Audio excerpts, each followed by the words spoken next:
And for Pam, this is the second appearance, so I'm so pleased you decided to come back happily.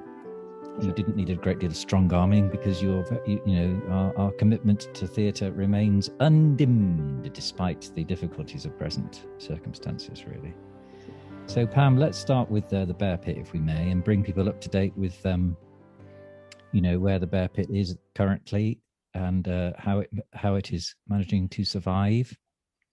Yes, it's been a pretty tough time since March of last year, 2020, because as you're both aware, the Bear Pit only earns money from selling tickets and drinks, and so when that stopped, we had no income. And the church, who are our landlords, were fantastic, and they haven't charged us any rent at all for the entire time. Bless them. But we still had obviously outgoings to pay, sort of standing orders, insurance and stuff like that. So we just watched our income just sort of dwindle and dwindle and dwindle. But we did a crowdfunding, which was magnificent, wonderful response from the public, from friends and from our audiences, and lovely comments from people that wanted to see us back. So that has kept us going and will keep us going. I mean, bless everybody, right through to when we start up again. And the plan at the moment is June. We have I think we have a hire going into a week's hire into the theatre, and then the groups start coming back into theatre, are going to come back with a performance at the very beginning of July, and so the theatre will gradually pick itself up again. The heartbreaking part is that being socially distanced in the theatre in the round as it is at the moment, instead of 100 seats, we have 30 seats to sell. Oh, really? Yes, so which will make a slight difference to the income for anyone who uses us. So I suspect, I'm not sure, that shows will run for slightly longer than they have in the past. You know, they people like Second Thoughts and Phoenix and usually perform for just sort of 3 or 4 nights, but or 3 or 4 performances. They may well want to extend that so that they can earn some income. So, but that's where we are at the moment. We're sort of looking forward to opening up again in sort of late June. So I mean, that, first of all, that's just wonderful news, isn't it? Actually, it's very exciting. Yeah. I will put the link to it's a comedian whose name but it's a stand-up show, isn't it? I think the first thing in. Yes, it's called. Oh dear, I'm sorry. I shall make a big play of him because it's quite and then. Yes, and then things sort of may flow from that, mightn't they? From there. Yeah. So when you say 30 seats, is that going to be sort of the rest of the seats taped off, or just 30 seats? Well, I think it'll be hazard tape over the arms of the seats. Really? That you can't sit in. And it'll be interesting to see how the plays turn out as well, socially distanced. I mean, I think the government is treating amateur theatre differently from professional theatre, because I don't think they've withdrawn their ruling, which says you can't have more than 6 people involved in a production, including front of house staff.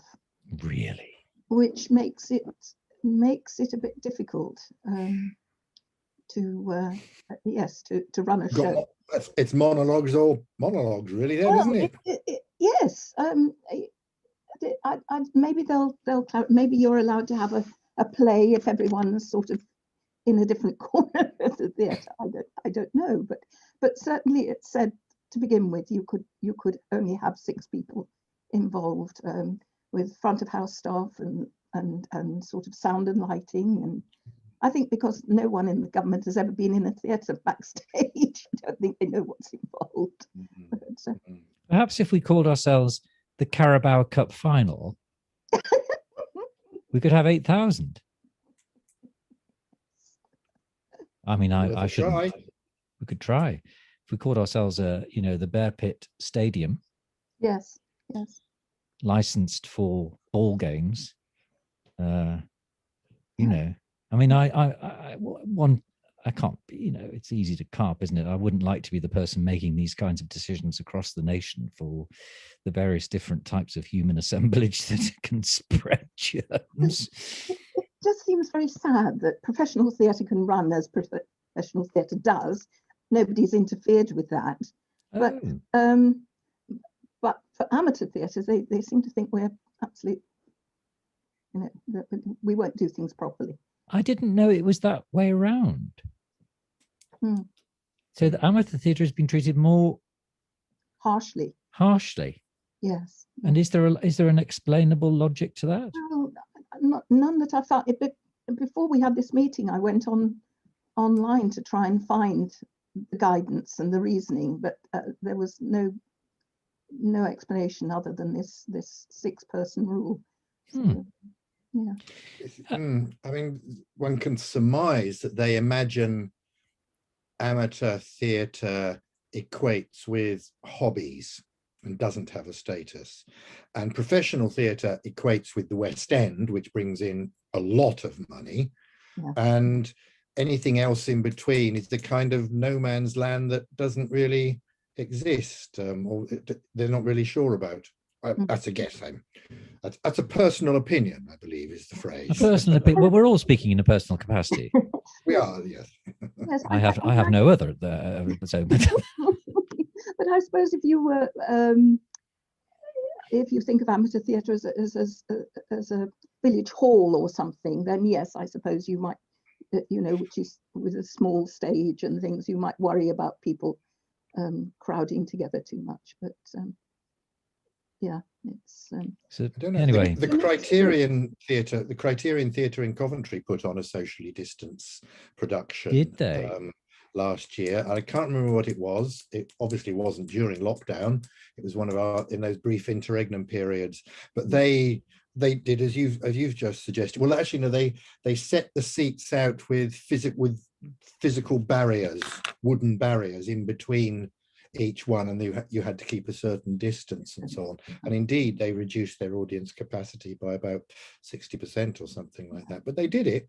Yeah, and I saw Questers did what the RSC plans to do, where they moved their seating outdoors, and did a performance outdoors. But again, that was in one of the periods when we weren't actually locked down. Yeah. I'd booked tickets for Kira and me to go and see Hamilton in it's been postponed I think 3 times now. We had tickets booked for just about a year ago, but the most recent postponement said that our tickets were now being moved to October because they didn't want to they didn't think it was viable to work under the limitations of the COVID requirements.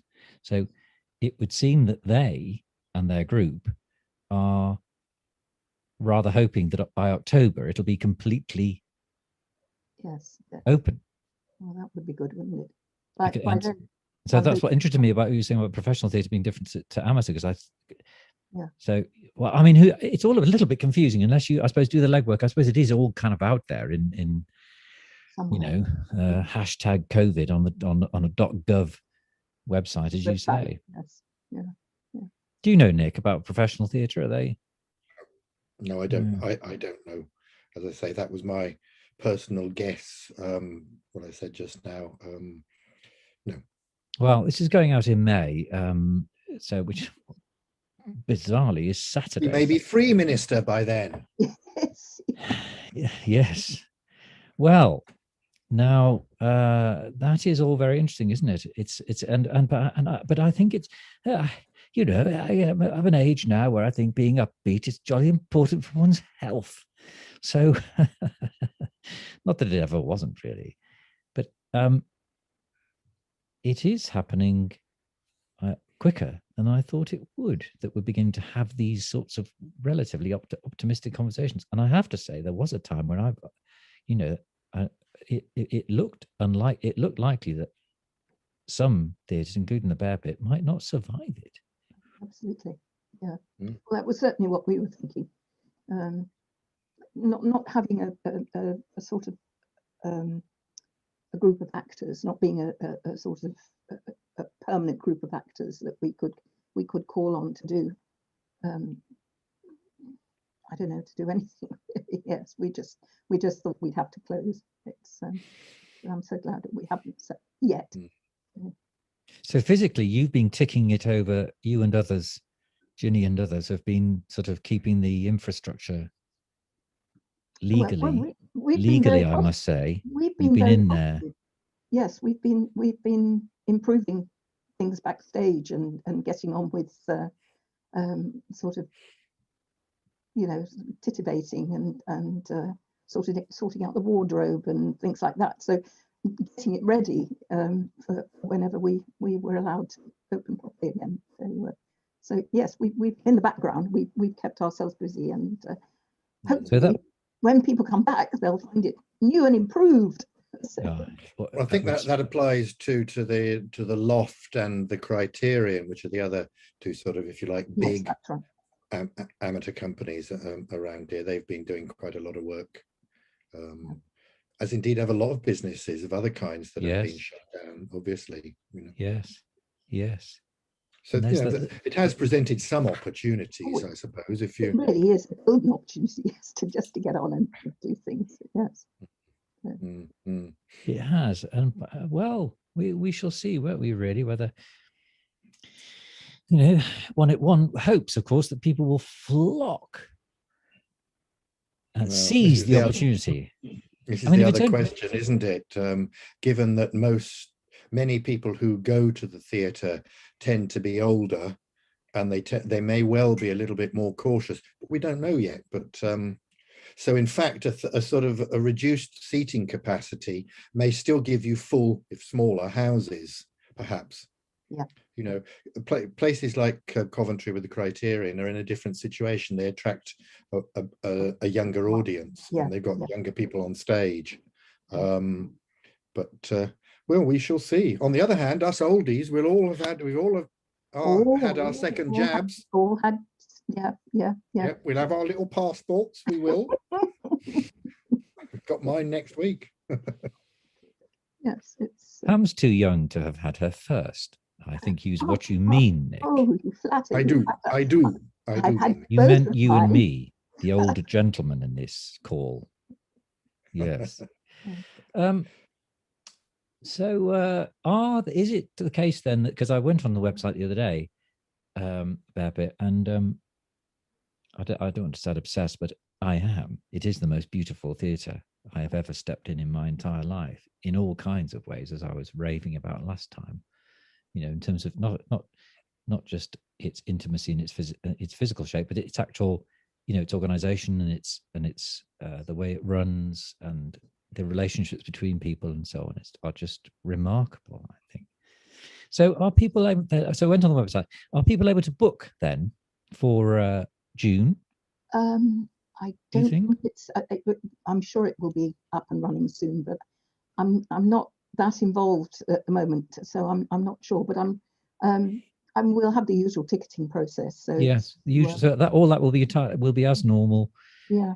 And the RSC running the booking bit of it. Booking box office. Yes. Ah, great. Oh well, that's great, isn't it? Yes. That'll be. I mean, there's a certain. It's yes, as you say, it all seems to have happened so suddenly from sort of. Oh my God, we're not going anywhere or doing anything. And yes. Suddenly here we are. We're talking about. Yes, and it could be that in the next few months, you know, people start talking about in these local theatres, the Loft and Criterion and ourselves. You know, we start talking about the season to come and what that might look like and so on. And I know Second Thoughts, for example, have opened they have a democratic voting process for plays next year. And but they're starting to talk about that. So it could be that these things, the flowers tentatively emerge. They will undoubtedly. And so many people have had their vaccinations now that one hopes that yes, that we might not get such a ferocious wave to come in the winter, which is what people are talking about. This isn't going to kill off theatre. I mean, if the plague and the Puritan dictatorship of the 17th century couldn't kill it off, this ain't going to kill it off. It may change, but it won't die. Of course it won't. Yeah. No, it's a basic human instinct. And absolutely. It does bring things into the community too, doesn't it? It involves the community, and I don't know, things like buying our drink locally that comes into the bear pit and things like that. We buying our things from B&Q to build sets. Yeah, of course. Yeah. We are. There is a primal instinct, isn't there? If we have over this past year found ways, haven't we? We've found ways of, trying to do. I mean, in my case, it's pure narcissistic showing off. I can't claim a more noble calling than that. But we have a desire to make things, don't we? I think to make theatre, for all people. Everybody has a different sort of reason, don't they, for why they do it. But it turns out that theatre is we always knew, of course, that theatre is just incredibly important to people. It's as you suggested. Economically, it's important, but I think it's. I'm sorry to be all pretentious on you, but there's something rather binding about it, and there's nothing necessary. There's nothing like coming out of a theatre having seen a damn good production of something, and you're in another space, you're in another place, you feel differently. When marvelous sets, marvelous costumes. They oh gosh, it's just wonderful when everything works and a production takes off. I remember once seeing a production of Cyrano de Bergerac at the National, and I just wanted to leap up on stage and join in, and I went back to the tube feeling that, it's just so wonderful when everything is magical. Yeah. You'd be a marvelous Roxanne, Pam. Funnily enough, that's the first time you and I properly met. After, you may not remember that, it's just come to my mind. You and David came up to me at the end of the second Thoughts production of Bergerac. Yes. And you said to me something like, "Never darken our doorstep again." You were much kinder than that. You suggested that perhaps I might audition for Body Double,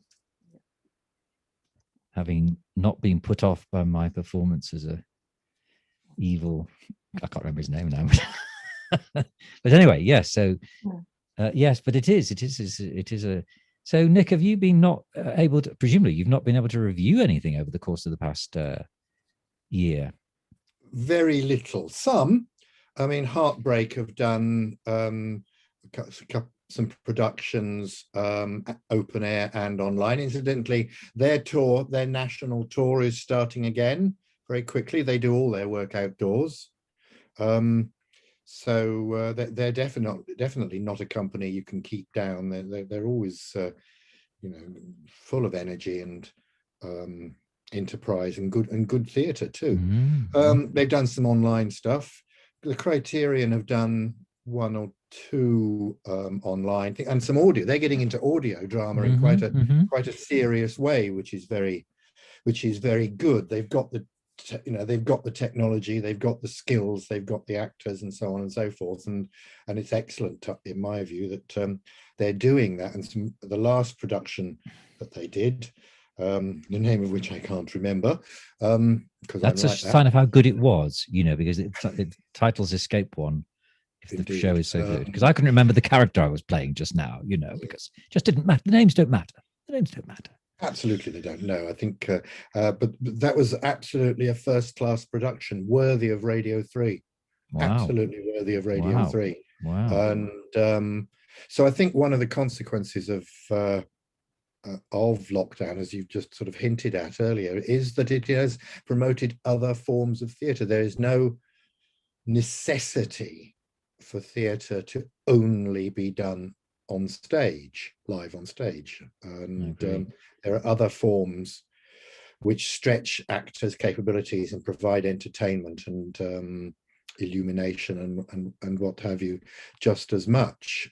Audio certainly has got a very long history and distinguished history, which I don't think gets sufficiently recognized. It's on there on radio. One-off plays tend to be on Radio 3, which tend to have a more highbrow image, if you like. Everything else, so many things are in box sets, or they're series, and there are pros and cons to that. But nevertheless, they certainly, some of our local companies have stretched into this, and your own good self with ZTE, which you typically marked down as narcissism, but I'm sure Pam will join with me in objecting to this particular description. I don't think it fits the bill at all. We've found a way of acting and writing to a medium, and after all, a play is something that is written for a medium, with learning to do Zoom, we've learned how to use the restrictions, which again is what you do on a stage, isn't it? Your stage is only so big, only so deep. You haven't got an infinite amount of space unless you're on a movie set, and then that has its own restrictions. So the restrictions in many ways are actually what drive the innovation, I think, and that's quite important. And so I think there's been a lot of activity, a lot of success in some ways. Okay, it's not made any money, it's not made huge audiences, but by heck, we have got some good performances out there, and some, and some new writing, and stuff that wouldn't disgrace the actors' CVs if they wanted to put them on there. A young actor like Laura. I think Amy is more or less withdrawn from the theatre scene to a certain extent for the time being. But at the time being, she was a child. Yes, absolutely. They never go away. No. Look at us three. You see, she can hide up in the wilds of Cumbria, but she'll be back. But Amy, Laura certainly is looking for a professional career in theatre, and why shouldn't the work that she's done stand her in credit? It's good stuff. So yeah, we're using domestic equipment. There's nothing terribly fancy there, but we've found ways to do it. So theatre lives. It's Aristotle laid down some of the formal ground rules over 2,500 years ago, and they haven't changed very much. It is indeed something, as you were saying, that is in us. We all act. Yes. I used to work at the University of Birmingham, where they taught NHS leaders, and one of the core parts of one of their modules was performativity. Terrible word, but still. But you get the point that if you're going to be a leader, you've got to perform. And I think, Graham, I'm sure you in your capacities, a little bit about this. It's an act that you put on. So it's a human thing to act. And so the theatre is a beautifully distilled and coordinated expression of that urge. We are storytellers. How else do we know who and what we are except through story? There is no other way. And we do it through language, by and large. And this is just can be a wonderful way of doing it. Also, that draws people in. And I think when you get a really good night in theatre, and I'm saying this from the perspective of somebody who's been in the audience far more than I have elsewhere, you know, there is an engagement between the play and the actors and the audience. And that relationship in itself is a complex one that can be very rich. And again, with discussions you and I have had, Graham, about the role of the audience in a monologue. A monologue.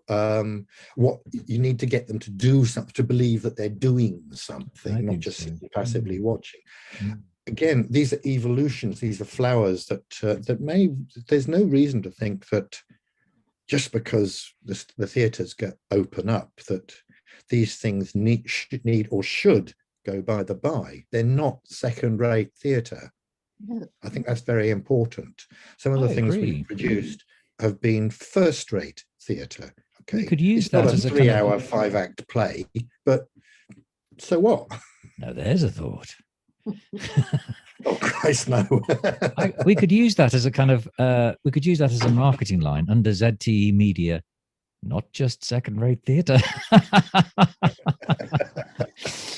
No, but that's absolutely true, isn't it? Because we'll come up. We'll perhaps come on to that on another podcast. But you mentioned there about your own experience, Nick, because this is very interesting. I've often wondered about what you do, because you must have in your capacity when you've been reviewing plays, you must have seen hundreds since you've been doing it. And I always wonder whether the enjoyment that, I know it's not the same world, but I used to feel the same thing about inspection work in schools, that you weren't there to enjoy it necessarily. You were there to be objective. Sometimes you did enjoy it, of course, and it was very inspiring. I wonder if perhaps there are crossovers then in between that and your work. So when you go to see something, and you write your piece about it, do you write something that is, things you've been overhearing people say, or the Clapham omnibus person's view, or your view, or what? Sometimes I do, and very occasionally I've sort of jotted down a quote that somebody has said. I mean, I'm there as a reviewer. I'm there as a member of the audience, so I'm Joe Public in a way, but at the same time I represent. Although I'm not paid for it, I still take the job very seriously. I represent the paper. I represent the audience that the paper has. And I also have a responsibility to the people on stage as well, because you bet they're going to read it, and they're going to want to know why isn't my name up there? But I've only got so many words to do it. If I'm doing a piece for the Loft, for example, about a play at the Loft, because it's Leamington's premier and company, it'll go in the hard copy newspaper. And in that, there's a word limit of about 280 words. If it's online, I can be a bit more, but it's still no more than about 500. So you can't mention everybody, but you do need to mention some people by name and what they do. So I've got a job to do when I do a review. I've got to ask the question, so what? Why should I bother with this play? Why should anyone bother with this play? Why this play? Why now? Why does it matter? And usually one can do that. You can find something, because there's usually some reason why it's being done.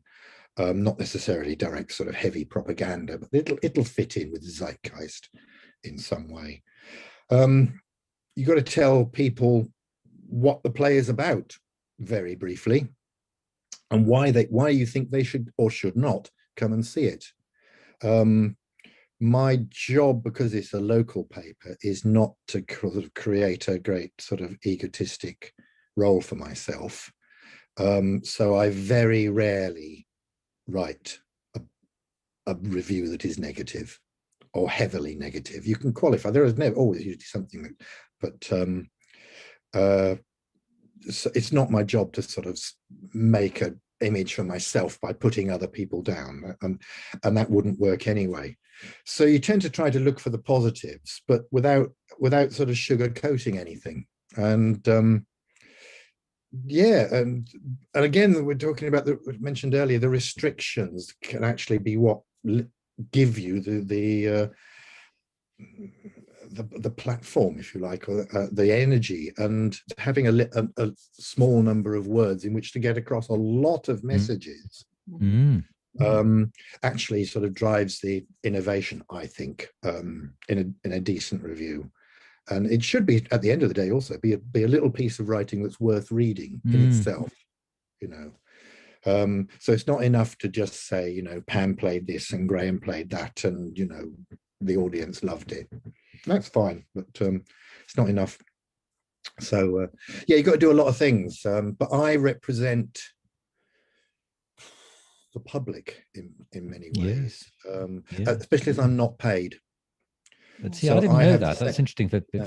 When you told me that the other day, it's not a, you do it as a, you were saying to me, it's almost like a glorified, not, it isn't like this, but it's almost like you're writing a letter to the paper that happens to get published, you know, every time. Absolutely, yeah. And that's the way it works. And the Leamington Courier is really good because they'll cover all the Amdrams, they'll cover the slightly more experimental stuff that's on, say, at Warwick. What they lack is people to get round to all the theatres to review them. It's because Peter Ormerod's a really good editor and very encouraging. If you look at the Coventry Telegraph, they don't cover anywhere near as much as they do. I'm not sure about the Stratford paper. I suspect they don't do quite as much. I may be wrong there, correct me if I am. But you know, so it's great. You've got to have a platform. Are your reviews syndicated to, because the Courier is part of a fairly large group of newspapers, isn't it? It's part of JPE Media, which is one of the biggest local paper networks in the country. Up to a point. I think they might appear in the Rugby Advertiser and the Chipping Camden Observer or whatever it's called. I don't know. It appears in the Warwick paper and the Kenilworth paper, but they're almost identical newspapers, you know. So yeah, it's interesting what you say about the Stratford Herald, because I just don't know these things. But do you and Jill liaise? Do you say, well, look, I'll go and see that if you go and see that, and that sort of thing? I've never communicated, and that may be a fault on my part. Nor has she with me. No, they're quite independent. So it's entirely resource driven. The editors will say to you, would you go and see X? And similarly, well, Jill is Jill Sutherland the arts editor at the Herald? She seems to be doing more general news as well. So yes, she is. So she's paid.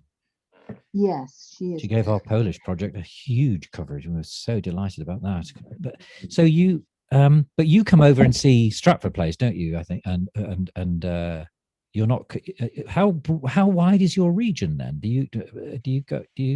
Is it personally, I do Coventry, I do the Belgrade and Shopfront Theatre. Always worth a look, and the Criterion, the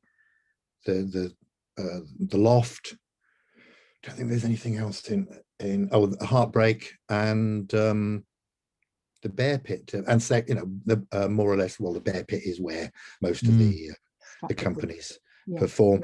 My editor gets all the tickets to the RSC. Oh well. Occasionally he lets me have one. Yes, but I think writing a review for the RSC must be, because you know that's going to have, that's difficult because careers hanging on it as much as anything else. I mean, well, won't be on what I say, but yes, it is. It's, you get overawed by the RSC, and that's difficult to see through the badge. You know, it's the RSC, it's got to be really good. Well, of course, it often is fantastic, but it isn't necessarily. And I always find that a little bit intimidating if I have to write a review for the RSC, but I don't do it very often. I would hate it. I would absolutely hate writing a review. Have you written reviews, Pam? No, and I'm with you. I just think it's one thing to sit in the audience and have your private thoughts about what you're watching, but to actually put it on paper for the general public, oh, scary stuff. No, wouldn't want to do that. Well, nobody's tried to shoot me yet, and people are generally quite nice. Well, you are always very generous and so on, but Yes. one does know, and it sounds like buttering you up, but it doesn't. When one reads things that you write, we do feel that it needs saying. Whether it's good or bad, it needs saying. We used to say this about inspection reports, that that we were told to go out and write without fear or favor. I imagine you do the same thing, because you're bound to bump into people who you may not have liked their performance, but then there we are. There've only been a few where I've thought, I really don't like this play, and if you've got an actor that isn't as good as the others, you just tend not to mention it. Because what good are you going to achieve to say that Fred Smith was it really dire? I mean, you're going to hurt that person.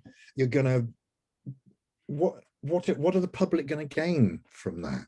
They're not going to gain anything, are they? No. But they are going to gain.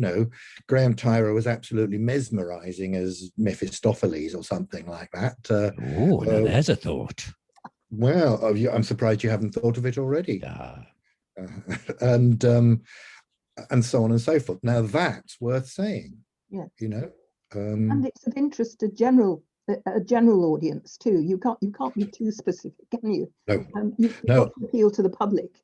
Absolutely. It's actually not you I'm writing to, as it were, not the actors. It is definitely the public. Yes. And but I'm told a lot of people read them. Well, of course, the joke is about amongst amateur actors. I hate that phrase, by the way, and I'm going to keep saying this for as long as I've got a platform with more than 3 listeners, which is basically all this is. The only people who listen to this are us. Non-professional, Graham. Non-professional. Well, I prefer the word public. Public theatre. Oh, right. Because that's what it is. It's the public saying, we have a story to tell, we have a voice, we have a life, and we'd like to explore it theatrically. That's the vox populi. Well, yes. But I like the kind of yes. There are all kinds of ways of expressing it, aren't they? The Glasgow Citizens Theatre and so on, and all that kind of road. Yeah. Anyway, but what public / amateur theatre actors tend to say to one another is, "Oh, I never read them," which is an absolute lie. Hell. Absolute lie. Absolute lie. Every single, but the person who reads them the most assiduously is the person who says they don't. Now, I can remember talking about bad reviews. The bad reviews really stick in your mind. Well, Pam, you won't have had any, but I can remember one going right back now to, I think it would be 1985. I can remember this. And I played the Duke of Calabria in Duchess Amalfi in Norwich. And Charles Roberts, who I remember, because I knew Charles Roberts quite well in the end. He was the theatre reviewer for the Eastern Daily Press. And he came to see it, and he wrote about my own performance. He wrote, and I can remember every word. There was only one sentence in the review, and it said, "Graham Tyra, as the vengeful Duke, would do well to learn the difference between dramatic projection and tedious bellowing." Ooh. Now that's nasty. And you ask yourself, what was he hoping to achieve by writing that? I mean, it does, I suppose, if you've got nothing to do with the production, if you're just a member of the public, as it were, then that can be quite amusing to read. Yes. Yeah. But you don't get that. We don't get that a lot, do you? No. in our world, because as you say, what's the point? Yeah.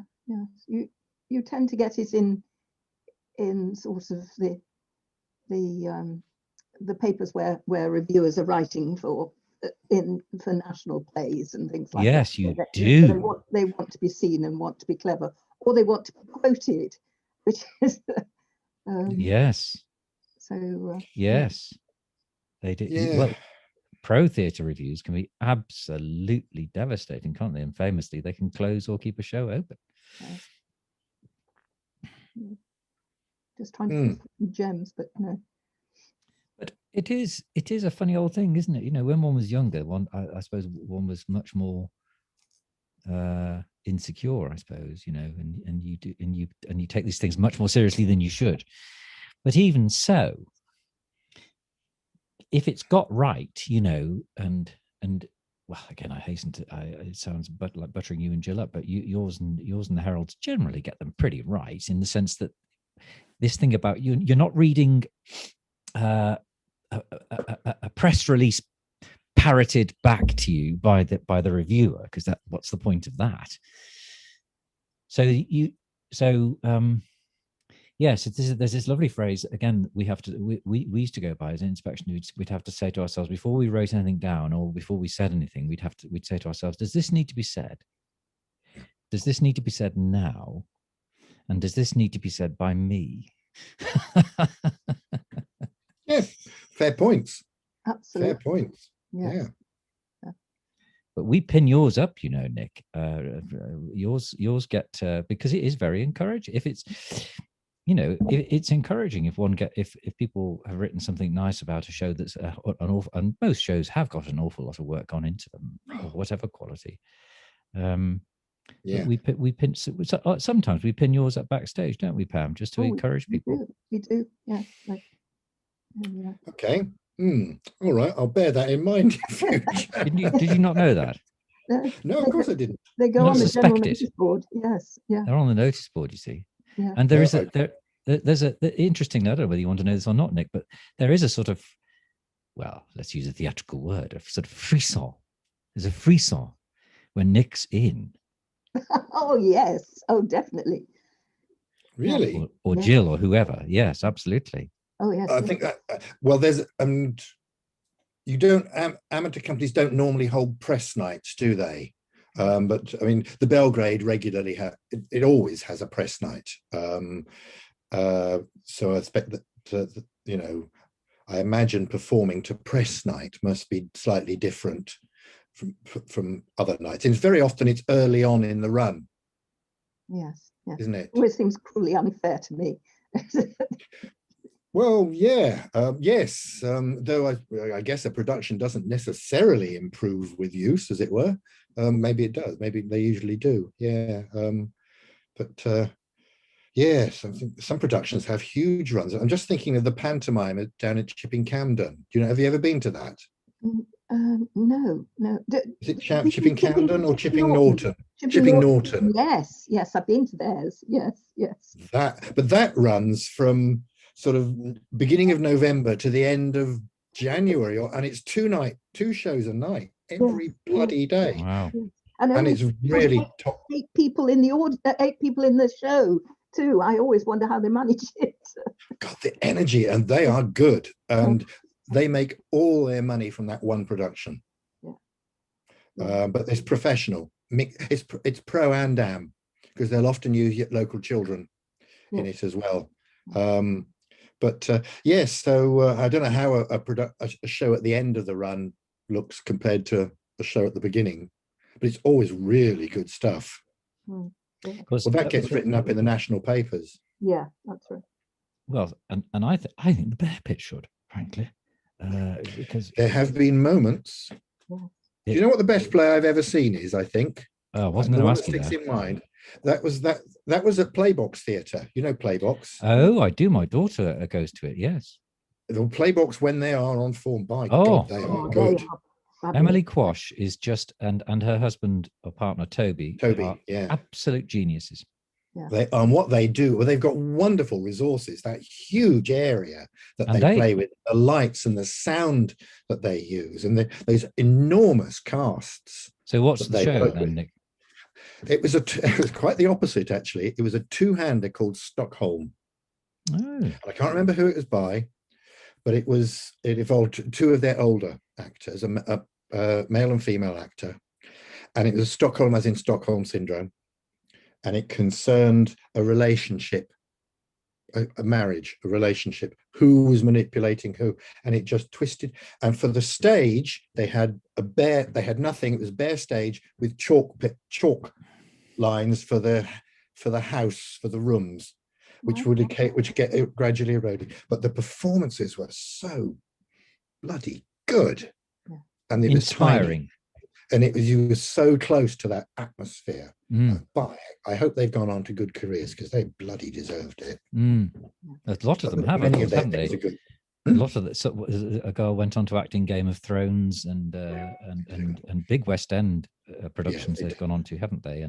But even if they haven't, they've gone on to teach, or They're serious stuff. That's serious theatre. It's not youth theatre. I don't No. like that. This is No. serious theatre, worthy of No. any kind of respect. And work to professional standards. I mean, Yes. regardless of the age of the children, they're all expected to. Yes, they are. It's brilliant. Yes. They are expected to do They that. did the three. Is it Henry VI that is in 3 parts? Is it that one? I think so. Yes. Yeah, they did all 3. Well, a condensed version of all Did 3. they? Bloody hell, it was good. Yeah. Yeah. Yeah, so I love it. I love them. They're fantastic. Yes, I couldn't agree more. Some of the best things I've seen anywhere ever have been at the Playbox since. I'm not saying that because Kira's been in, and she hasn't been in one, but that about the Burston school strike, which was fantastic.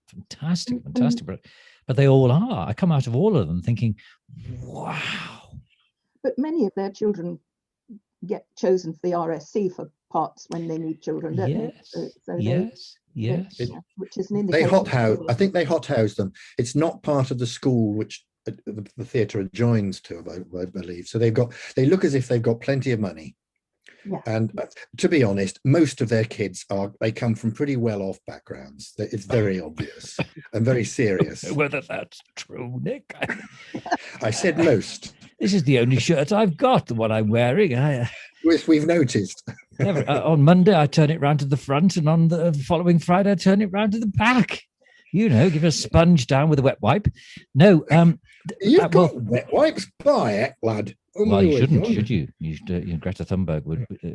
Anyway, but the point is, they haven't. They have got a great deal of them. They very nearly closed as well over this year, and they were quite desperate because it was with Kira being part of it. We kept up to date with how they're doing, and they also ran a fundraising page as many theatres did. But they're starting auditioning for Beauty and the Beast on the 24th. So their season is beginning, and they look like they have survived it. Stuart and what's Stuart's partner's name? This is age, isn't it? But anyway, because it's a family arrangement, isn't it? Emily's the daughter, but yeah. Toby writes beautifully, and Emily directs beautifully. Yeah. But yes, it is absolutely inspiring. Now it's 3:00, so we need to pause, sadly. But we must do another one of these if you're both okay with doing that. When we've got the season has kicked off and everything. Yes.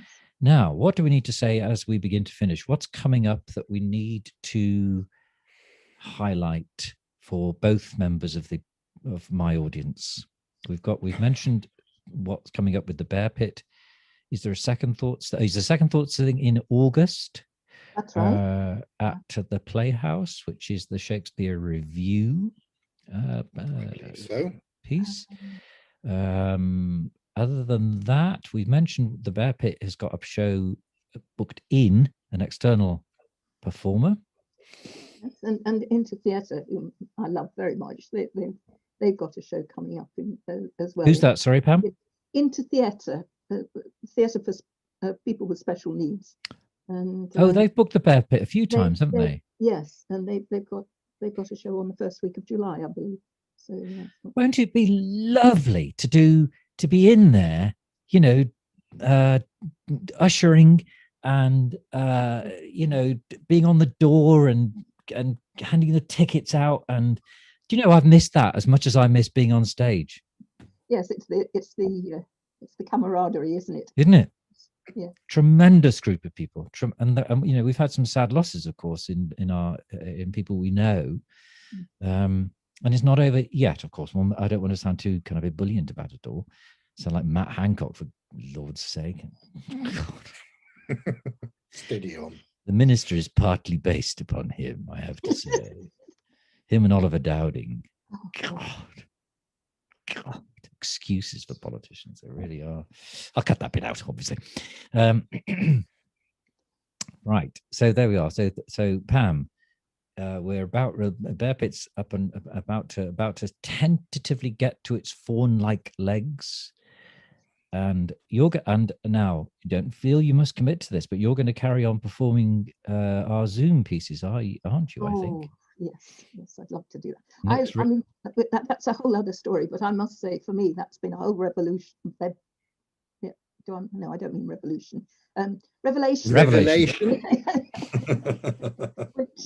which has been I've thoroughly enjoyed. So yes, yeah. Well, you've delivered wholesale on it, so that's fine. And I think we've got another one. Well, you've agreed to do another one of mine, so we'll work. Yeah. We were actually talking about perhaps possibly filming outdoors. I wonder if that play might work. Ah, really? There's a thought. We haven't done one outdoors yet. We did. I did a bit of one as a practice, and it was fantastic. But we haven't put one out that's outdoors, which makes a real difference, I think. Mm-hmm. But yes, no, Pam. If either of people who may still be watching this or have skipped right to the end, or died. Yes, thanks, Nick. If you said about reviews being only nice, but if you haven't seen Pam in the pieces that she's done of Nick's, and well, I have to say you've been kind enough to do a few of mine. Do you know it's a year ago?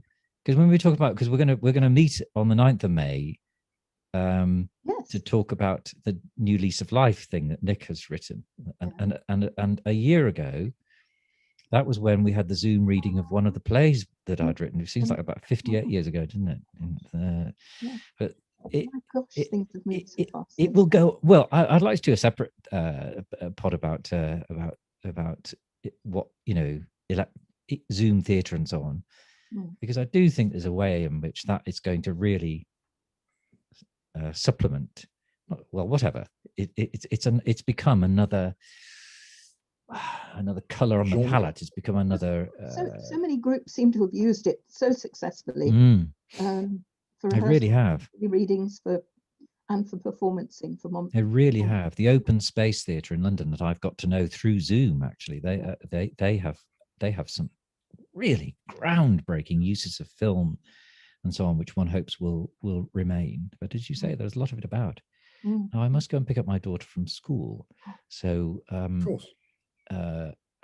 We shall pause there.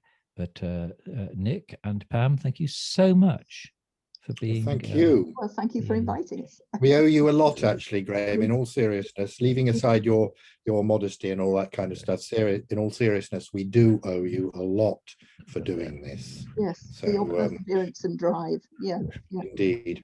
And as you know, the check is in the post.